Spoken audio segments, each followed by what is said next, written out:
Beaucoup d'entre vous m'ont demandé ces dernières semaines où est la critique de The Crow. Il faut savoir que j'ai volontairement pris ma semaine de vacances de l'année pour éviter de faire la critique de ce truc. Ça aurait fait des vues, mais si je devais prendre mes vacances à un moment, c'était clairement là. Donc non, je ne l'ai pas vu, je n'irai pas le voir au cinéma, je refuse. Allez voir l'original, c'est forcément mieux. Salut à tous, ici Reg, bienvenue dans la vidéo où je vais parler des films et séries que j'ai vus ce mois-ci. J'ai vu 8 nouveaux films, 9 rewatch et 6 séries différentes. Mais on va parler que de 4 films et de 3 séries. Pourquoi? Car les autres œuvres, j'en ai traité en vidéo, que ce soit en critique à chaud ou en critique de saga, par exemple. Et dans cette vidéo, je vais juste donner un avis rapide sur les films. C'est pas une critique détaillée, mais vous le savez, comme d'habitude. Je vais y aller dans l'ordre de visionnage et je ne vais pas spoiler, sauf un film, mais ne vous inquiétez pas, je vais vous avertir à partir du moment où je vais spoiler et le spoil sera rapide. Et je mettrai ce film à la fin, évidemment, pour ceux qui veulent éviter ça. Et je compte évidemment sur vous pour me donner votre avis sur les films et séries en question dans les commentaires. Cette fois-ci, je vais commencer avec les séries et je vais parler de Those About to Die, qui était donc la nouvelle série Amazon Prime sortie en juillet, un peu marketée comme la série de Roland Emmerich. Et je ne voulais pas la voir à la base parce que j'ai vu les visuels qui étaient horribles dans la bande-annonce et je me suis dit non, ça va être une bouillie visuelle, ça va être horrible, j'ai pas envie de voir ça. Mais écoutez, j'ai vu quelques retours, les gens m'ont dit que c'est sympathique, que ça vaut peut-être le détour et j'ai essayé et je suis plus ou moins d'accord au final. Juste visuellement, c'est vrai qu'il y a des passages en effets spéciaux qui sont assez laids. C'est la vérité, ils ont utilisé la fameuse technologie du stagecraft, du volume comme vous voulez, et oui, c'est moche à certains moments, surtout les grosses séquences d'action, le fond est assez flou et tout, et c'est pas très beau. Par contre, il y a pas mal de décors qui sont construits, qui sont réels, surtout les intérieurs, mais pas que, et ça rend pas si mal au final. Mais le truc, c'est que même si les effets visuels sont relativement moches et les effets spéciaux, tu vois qu'il y a du budget, tu vois qu'ils ont travaillé dessus, même si c'est laid artistiquement, je trouve, ça ne m'a pas vraiment dérangé car la série se prend pas vraiment au sérieux. Je dis pas que c'est une comédie ou quoi, hein. Pour vous faire un comparatif assez simple, ce n'est pas Game of Thrones ou Gladiator, c'est plutôt Spartacus. Et de ce principe-là, si tu pars du principe que Those About to Die veut être kitsch, veut être complètement assumé et veut juste être qu'une sorte de série à gros budget qui s'amuse avec la violence et le sexe, vous avez exactement ça. Du coup, forcément, visuellement, ça me dérange moins parce que c'est assumé. Et c'est pas le but de l'histoire de t'en mettre plein les yeux, d'être artistiquement très beau. Je dis pas que c'est horrible non plus, je pense qu'il y a un vrai travail qui a été fait dessus, mais j'aime pas la direction artistique. Je trouve que ça fait assez cheap à certains moments. Mais c'est pas si grave, parce que c'est ça en fait, Those About to Die. C'est un peu la suite spirituelle de Spartacus pour ceux qui ont aimé. Donc il y a énormément de cul, de femmes à poil, d'hommes à poil. Il y a beaucoup de violence, plein de gens qui se tabattent, plein de gens qui s'égorgent, qui se démembrent et tout. Et il y a plein d'intrigues politiques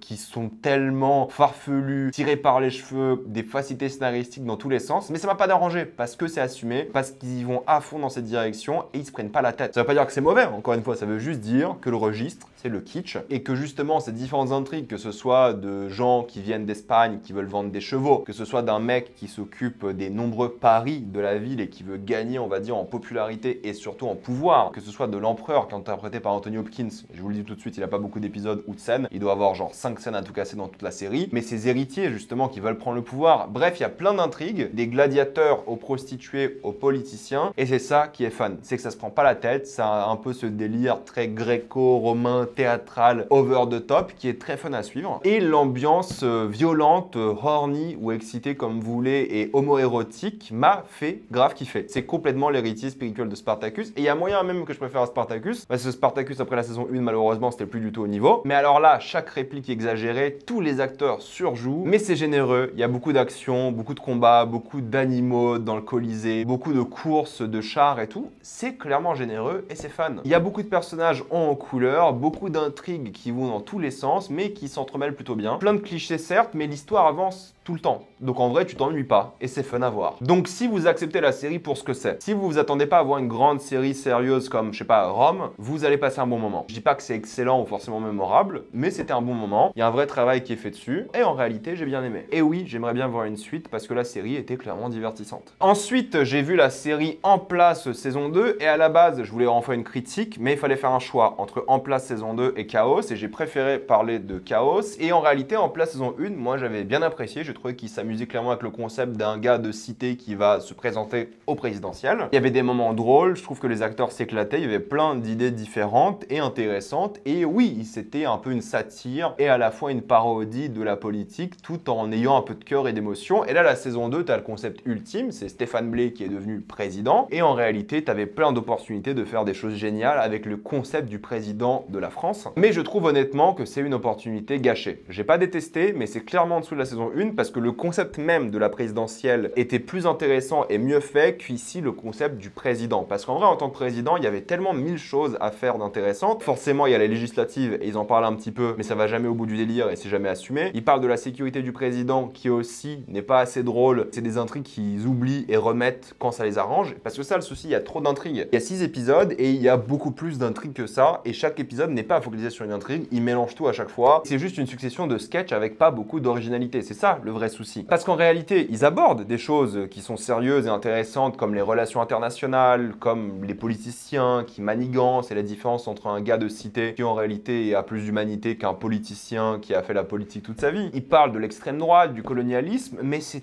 tellement peu original, c'est déjà vu 20 fois avant, c'est digne de Twitter en fait. Et je suis désolé, j'attends un peu mieux de mes séries qu'un gars qui s'est inspiré de Twitter et qui a une répartie en mode Twitter. C'est caricatural sans être fun, alors que c'était fun dans la première saison. C'est peu inventif, ce qui est dommage. C'est beaucoup moins drôle, ça fait beaucoup moins sourire, c'est beaucoup moins touchant aussi parce qu'il y a quand même pas mal d'émotions dans la saison 1. Et là, faut compter sur les caméos pour sauver un peu le truc parce que j'aime bien tous les acteurs. En vrai, tous, et je trouve qu'ils sont drôles et ils gèrent, mais là, ils sont pas tout le temps drôles. Et oui, c'est marrant de voir Raphaël Quenard en mode gros raciste, colon, Alain Chaban en mode politicien de droite et plein de gars d'extrême droite qui sont parodiés ici. Oui, c'est rigolo vite fait, mais j'ai vu des gens sur les réseaux avoir plus d'originalité et plus d'intelligence. Le passage entre drame, sérieux et comédie marche pas du tout. La tonalité va dans tous les sens. Le cliffhanger de fin qu'ils ont fait pour cette saison est vraiment très mauvais, je trouve. Tout le monde s'en fout, en fait. Ils ont essayé de raconter tellement de choses que ça va pas du tout. La critique sociale est vide. Il y a des chansons de rap qui passent par-dessus de manière random sans vraiment épouser le concept du rap, alors qu'à la base, ça aurait été drôle. Un mec de cité, fan de hip-hop et rap, confronté à l'élitisme de l'Élysée, c'était super comme idée. Mais en soi, ils l'ont pas du tout fait. En tout cas, pas bien du tout. Tu vois, il y a plein de choses par rapport aux personnes racisées, aux personnes noires, et ils épousent jamais le concept et ils le kiffent jamais à fond parce que ça va vraiment dans tous les sens. Bref, un petit gâchis qui ne donne pas envie de voir la suite. Ils auraient dû se limiter en termes d'intrigue, être bien plus concis et ils auraient dû vraiment être plus concentrés. Il y a 1000 références politiques pas drôles et tout ce que vous aimiez dans la saison 1 n'existe plus ici et c'est un peu devenu, malheureusement, une série de Gaulmont, pas drôle et pas du tout mémorable. Donc clairement décevant pour ne pas dire mauvais. Pour changer clairement en termes de qualité, j'ai vu Terminator 0, c'est l'animé qui est sorti sur Netflix dans l'univers de Terminator évidemment et j'ai été vraiment très impressionné. C'est facile de dire que c'est le meilleur projet Terminator depuis Terminator 2, je pense que là il n'y a aucun doute. C'est un animé du coup japonais qui contient plusieurs intrigues. Il y en a une dans le futur après l'apocalypse, il y en a une dans le passé du coup avec des enfants, il y en a une aussi où un Terminator et une femme retournent dans le passé pour essayer d'empêcher le futur apocalyptique, et une dernière avec un scientifique qui essaie de convaincre une IA de sauver l'humanité. C'est d'ailleurs la meilleure partie de l'œuvre, hein, c'est les nombreux débats philosophiques entre l'homme et la machine. Il parle de la nature humaine, de la science, de la création, de la destruction des humains, la manière dont les humains se font souvent la guerre, et plein de thématiques intéressantes par rapport à ça, et c'est les meilleurs moments, c'est ces fameux débats, c'est la conclusion de ces débats, et c'est ça qui est fort, c'est la manière dont toutes ces intrigues-là s'entremêlent et sont alternées dans la série, qui dure 8 épisodes de 25 minutes, donc ça se regarde très vite, et chaque intrigue aura sa thématique, que ce soit le passage avec les enfants qui est assez stressant mais intéressant parce que ça montre une sorte d'innocence et la confrontation face à la réalité destructrice de l'homme, que ce soit le côté très basique de Terminator entre guillemets où des gens vont dans le passé pour essayer d'empêcher l'avenir qui a déjà été vu mais qui sera plus focus sur l'action,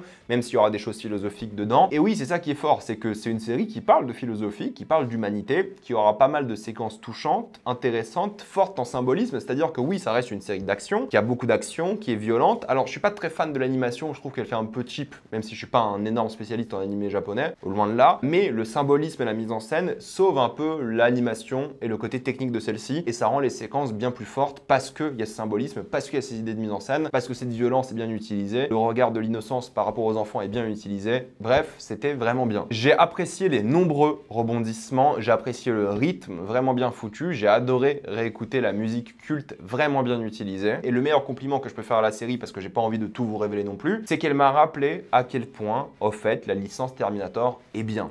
À quel point je l'aime et à quel point elle est intéressante. Même s'il y a des redites par rapport à la saga, la manière dont c'est compact et ça parle de tellement de choses intéressantes, tout en étant une série d'action, disons-le, c'est réussi, ça donne envie, donc les fans de Terminator, vous allez clairement kiffer. Et c'est peut-être même une bonne porte d'entrée pour les gens qui veulent découvrir Terminator par la suite au cinéma avec les 2 premiers films. Oui, il n'y a que ces 2 films-là, même si on peut défendre un petit peu le 4e. Donc Terminator 0, c'était top. Ensuite, pour préparer une vidéo sur Ryan Reynolds, j'ai vu le film Definitely Maybe, et au fait, je me suis rendu compte que j'avais déjà vu et j'aurais dû checker sur Letterboxd parce que je l'avais déjà noté sur Letterboxd. Et je vais pas en parler parce qu'en vrai, oui, ça n'a aucun intérêt. Au bout de 30 minutes de film, je me suis rendu compte que je l'avais vu. Du coup, je l'ai quand même fini. C'est une comédie romantique basique, un peu nulle, cliché, kitsch. C'est un produit de son époque. C'est pas ouf. C'est pas bon, c'est oubliable, au point que je l'ai revu parce que j'avais oublié que je l'avais vu. Ne regardez pas ça, ça vaut pas le coup. À moins que vous aimiez vraiment les comédies romantiques du milieu des années 2000, qui sont vraiment pas bien mais que vous pouvez kiffer, je sais pas quoi, avec un casting assez fort et ça a coûté cher parce que le casting est fort. Sinon oubliez quoi, vraiment, ça ne vaut pas le détour. Mais je suis allé voir donc Emilia Pérez de Jacques Audiard qui avait beaucoup de buzz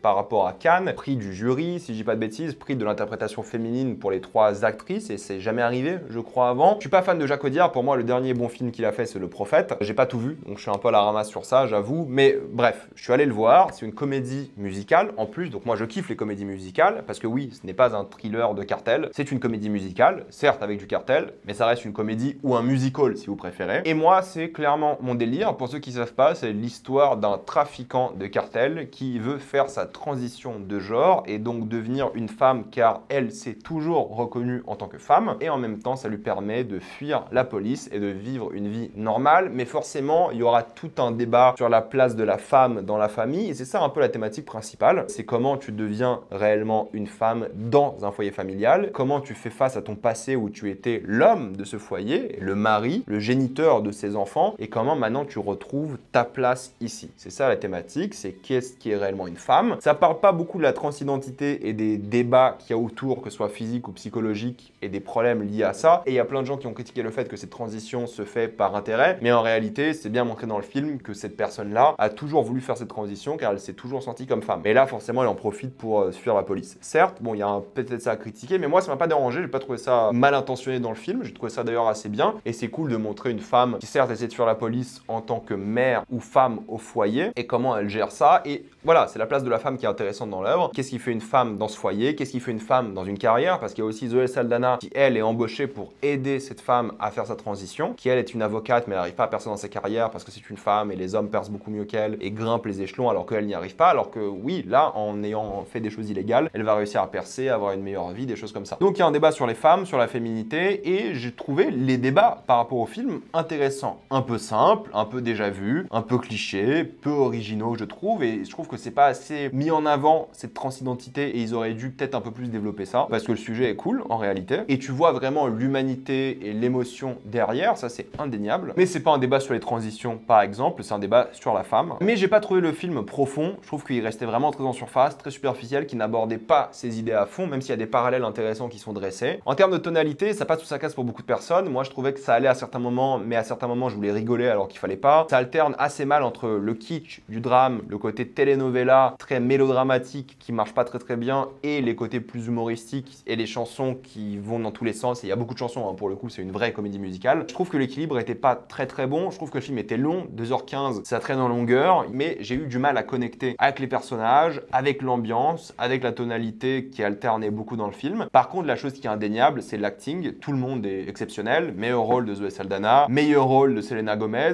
Je connaissais pas évidemment l'actrice avant, qui est une vraie femme transgenre. Carla Sofia Gascon, mais elle est fabuleuse, elle est exceptionnelle et l'acting est très bon. Ça a rien à dire en termes d'acting, direction d'acteur. Audiard, il a fait un super travail. Mais il n'est pas inspiré en termes de mise en scène. Je l'ai trouvé très simple, surtout dans le genre de la comédie musicale. Il n'y a pas beaucoup d'idées. Je trouve que la photo ne fait rien ressentir. Je l'ai trouvé très timide au final. Pourtant, le concept est assez fou, mais il est jamais poussé à bout. Et c'est dommage que ce soit scénaristiquement ou en termes de mise en scène. C'est trop simple, trop évident, déjà fait et peu original. Les thématiques et les parallèles qui sont dressés sauvent un peu le truc, mais j'ai trouvé ça fatalement assez oubliable et j'étais un petit peu déçu. Les arcs narratifs sont prévisibles, la fin d'après moi est assez mauvaise. Certains vont y voir un bijou, certains comme moi vont y voir un film assez oubliable, peu marquant et je n'ai pas envie de le revoir un jour. Mais je comprends totalement que des gens puissent adorer à fond. Ensuite, j'ai vu City of Darkness de Soi Chang et j'avais envie de voir ce film parce que déjà le concept me faisait kiffer et surtout j'avais vu Limbo l'année dernière qui était incroyable, un thriller polar exceptionnel, donc j'étais assez chaud. Et pour ceux qui savent pas, du coup, City of Darkness, c'est l'histoire de la citadelle de Kowloon qui a été détruite dans les années 90 à Hong Kong. C'était une sorte de lieu sans foi ni loi en théorie. Et là, on prend le point de vue d'un immigré qui arrive à Hong Kong, qui veut des papiers, qui va forcément finir en conflit avec les triades et va se réfugier à Kowloon. Et c'est là que aussi il va rentrer dans ce milieu des triades, de la drogue, des choses un peu illégales et tout. Et ce sera lui qui va essayer de se retrouver dans ce monde, qui va essayer de trouver qui il est, de trouver sa place dans cet univers qui est quand même très spécifique. Et honnêtement, Honnêtement, je trouve l'idée cool. Le concept est plutôt bien utilisé, plutôt bien foutu, il n'y a rien à dire. L'idée de base est bien, l'hommage qui est fait à ses habitants, qui habitaient à Kowloon, est plutôt bien. Ça va même jusqu'au générique de fin, où c'est un hommage assez direct, et c'est ça le but de l'œuvre. C'est cet hommage à ses citoyens, à ce mode de vie, à cette vie, mais ça reste avant tout un film d'action, d'arts martiaux, et les meilleurs passages sont la découverte de ce monde, sont la plongée dans cet univers, et les scènes d'action qui sont vraiment bien filmées, regorgent d'idées, ont une vraie narration interne. Chaque combat va développer les personnages, chaque combat sera intime, va raconter beaucoup de choses juste par la mise en scène, il y aura beaucoup d'idées visuelles, et en termes de mise en scène, je trouve ça vraiment bien. Les acteurs jouent plutôt bien, il y a plein d'intrigues différentes qui s'entremêlent encore une fois assez bien, et ils donnent une fin assez satisfaisante, même si le climax d'après moi est trop long, mais ça vient d'un autre problème au fait. La tonalité du film n'est pas du tout ce que vous attendez, et très particulière, c'est-à-dire que le film commence de manière très sérieuse et devient très kitsch, et il y a surtout deux choses gênantes d'après moi. Premièrement, dès qu'un personnage va avoir une sorte de mini-monologue ou une tirade, il y aura les violons,